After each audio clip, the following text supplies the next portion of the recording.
Welcome to John sir Kakinada YouTube channel. అంతర్జాతీయ మహిళా దినోత్సవాన్ని పురస్కరించుకొని కాకినాడలోని మహిళలకు ప్రభుత్వం బైక్స్ని ప్రొవైడ్ చేయడం జరిగింది. దానిలో భాగంగా మహిళా రైడర్స్ మరి కాకినాడలో రాబోతున్నారు. సో వారిలో కొంతమంది మనకి అవైలబుల్గా ఉన్నారు. వారిని ఈ మహిళా దినోత్సవంలో భాగంగా వారికి వచ్చిన బైక్ ఏంటి, వారు బైక్ రైడర్స్గా ఏ విధంగా సమాజానికి సేవ చేస్తూ సమాజంలో వారి వంతు పాత్ర పోషిస్తూ సమాజానికి అలాగే ప్రతి ఒక్కరికి ఆదర్శంగా నిలవాలనుకుంటున్నారు అన్ని విషయాలను కూడా వారిని తెలుసుకునే ప్రయత్నం చేద్దాం. ఇక్కడ మనతో బైక్ అందుకునే ఒక మహిళ ఉన్నారు. సో వారిని అడుగుతూ ఏ విధంగా ఫీల్ అవుతున్నారు, వారి ప్రభుత్వానికి ఏం చెప్పాలనుకున్నారు, ఈ మహిళా దినోత్సవాన్ని పురస్కరించిన విషయాలు ఈ వీడియో ద్వారా మీకు చూపించే ప్రయత్నం చేస్తాం. ఫస్ట్ టైం కానీ మీరు మన ఛానల్ చూసినట్లయితే లైక్ చేయండి, షేర్ చేయండి, కామెంట్ చేయండి, సబ్స్క్రైబ్ చేయడం మాత్రం మర్చిపోకండి. బెల్ బటన్ మీద టచ్ చేయడం ద్వారా అప్పుడే ప్రతి వీడియో మీకు నోటిఫికేషన్ రావడం జరుగుతుంది. Thank you.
పేరు అనుపమ, 43వ డివిజను.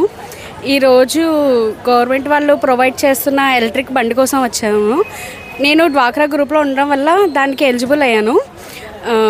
ఈరోజు ఎమ్మెల్యే గారు కొండబాబు గారు, నానాజీ గారు, తంగెళ్ళు ఉదయ్ శ్రీనివాస్ గారు ఇంకా చాలామంది వచ్చారు. ఉమెన్స్ డే సందర్భంగా ఉమెన్స్ కూడా వర్క్ ఉండాలని, డిగ్రీ చేసిన ప్రతి ఒక్కళ్ళు కూడా ఏదో వర్క్ ఉండాలని మాకు ఈ ఎలక్ట్రిక్ వాహనాలు ప్రొవైడ్ చేశారు. దీనివల్ల మేము ర్యాపిడో చేసుకుంటాము 10 to 5.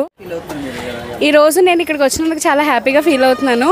ఎందుకంటే అందరు పెద్దల ద్వారా నేను బండి తీసుకున్నాను. అందుకు నాకు చాలా ఆనందంగా,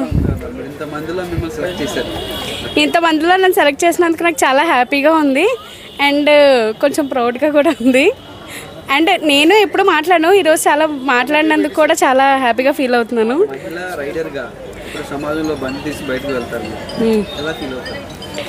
నేను చాలా ప్రౌడ్గా ఫీల్ అవుతున్నాను ఈరోజు ఉమెన్స్ డే సందర్భం. మహిళలు ఏదైనా చేయగలరు అని ఈరోజు ఈ ర్యాపిడో ద్వారా మేము తెలియజేయాలనుకుంటున్నాము.